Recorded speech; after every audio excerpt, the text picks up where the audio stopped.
Hi there, I'm Christine Dunbar from speechmodification.com, and this is my Smart American Accent Training.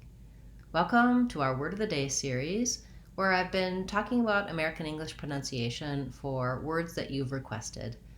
Today's request was for the words precede and proceed, and we're also going to talk about proceed, and we'll talk about what these different words mean and how they're different, and help you to pronounce them correctly and easily in your everyday speech. If you have a request for a Word of the Day series, do feel free to leave that in the comments for this video or any of my videos. First of all, let's look at precede, which is meaning it's a verb. I'm going to proceed to explain this to you.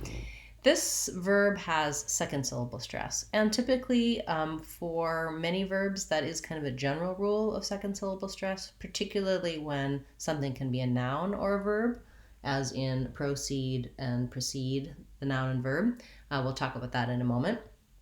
In precede, because it has second syllable stress, the clear vowel E, like the word seed, is in the second syllable. And this syllable is longer, has the clear vowel, and then the E in the first syllable says the relaxed vowel I, precede. You can probably use a little bit of a schwa there, but I would say in this case, because there's a similar word with a schwa, you want to try to aim for having that I sound, precede. Then when we get to proceed, the noun, we have first syllable stress, which is marked here with a little line before the stress syllable. And in this case, the O actually says the O diphthong in American English. So we're going to be long on proceed, and we'll still have that same clear vowel in the second syllable. So the proceeds from the event were great. So that's an example of these two have different meanings. So these two have the same spelling, and they follow our example of noun and verb stress. So first syllable stress in the noun and second syllable stress in the verb. So when I proceed with the explanation, my letter O says the vowel schwa. I just realized that I made a mistake using this word precede. I used this word proceed, so I can see where the confusion comes from. This precedes, my mistake precedes what I'm talking about now. So this actually means something that occurred before. The election precedes the inauguration. I apologize for that error if I was confusing. The pronunciation of precede and proceed are basically almost one and the same. I often talk about how the I, the lax I, and the lax schwa, the unstressed syllables, that there's not much difference between those two. And in this case, as I was saying, you may try to do proceed to make it clear that you're not saying precede, it precedes something. I proceed to hopefully not make any more errors after this.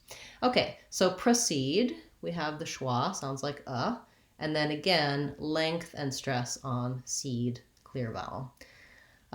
Challenging combination of words. The main thing you want to watch out for is which syllable you're stressing, and if you're using the incorrect syllable stress, it's going to be a little bit confusing.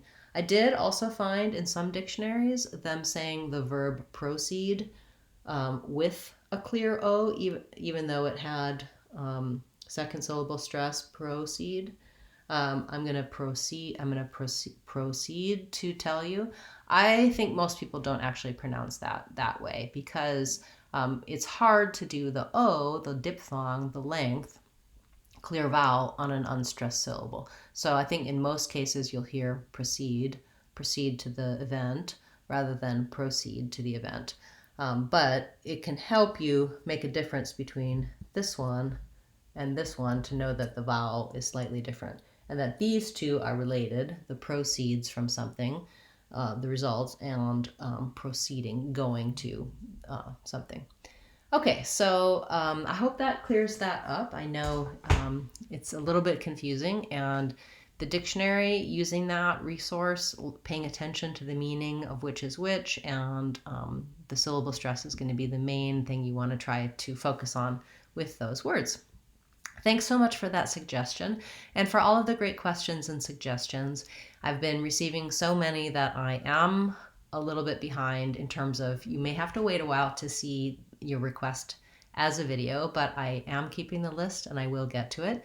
If you can't wait and you need an answer right away, you can attend my live Friday question and answer class where I answer questions and share resources each week at 12 o'clock Seattle time, 3 o'clock Eastern time. And I do try to give you resources. Many times your people will be asking me about words or pronunciation where I do already have a video and some resources for that here on the channel or on speechmodification.com. So I will be happy to give you that information to help you out. Thanks so much for those of you who've subscribed to the channel and especially to my channel members. We'll be back on Friday with our live question and answer class, as well as on Sunday with our members only live class. Thanks so much. I'm Christine Dunbar from speechmodification.com. Remember, if you want to sound like a native speaker, you can do it. speechmodification.com. Bye guys. See you tomorrow.